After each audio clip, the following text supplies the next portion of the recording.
j'imagine chacun en sera d'accord, ce rassemblement, il ne peut pas se faire au détriment de l'intérêt général du pays.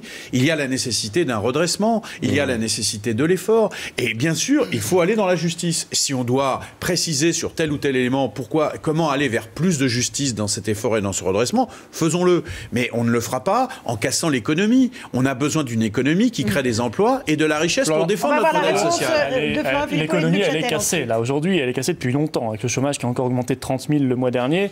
Je vous rappelle qu'on parle... qui va améliorer cette situation. Si vous défendez ce bilan, c'est votre problème. Mais vous parlez de cap et de capitaine. Le problème, c'est que le capitaine, il n'est pas à l'Élysée. Le capitaine, à l'Élysée, on a le sous-préfet de Bruxelles.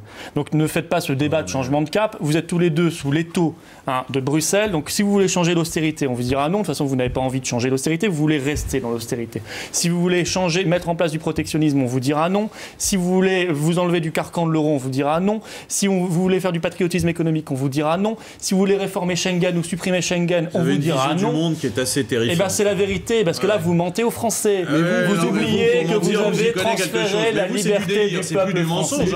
Vous êtes dans le délire. Mais vous dites quoi? On ne va pas rester dans les caricatures individuelles, ça n'a pas d'intérêt. Donc vous gardez vos étiquettes pour moi, je garde les miennes. Mais essayez d'être dans la réalité. Dans la réalité. Vous dites quoi aux Français, monsieur Fleury? Vous leur dites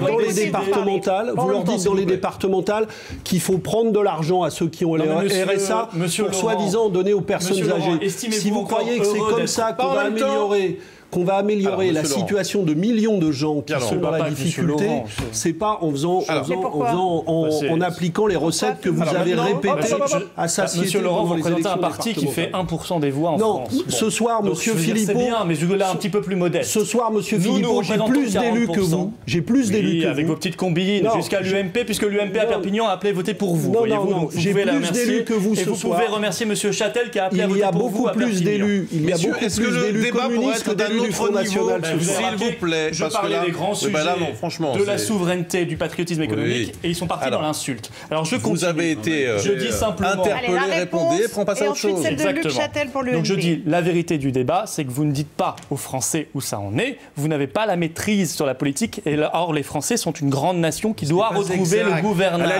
la limite, bien sûr monsieur, que si. Laissez-nous être responsables, y compris de nos insuffisances. Ce n'est pas exact, monsieur Philippot. Nous sommes parfaitement déterminés. La parole parce que vous ne voulez pas que les Français l'entendent. 80% des lois sont décidées à Bruxelles. 80%. Alors quelle est cette démocratie française où on ne décide plus de rien? Le Français redonnera le pouvoir au peuple français. Luc Châtel, votre réponse, s'il vous plaît. Difficilement, parce qu'ils interrompent tout le temps. Je trouve ces débats insupportables. Voilà. Et je me mets à la place du téléspectateur qui ne reconnaît pas vraiment ce pourquoi il est allé voter ce matin. Voilà.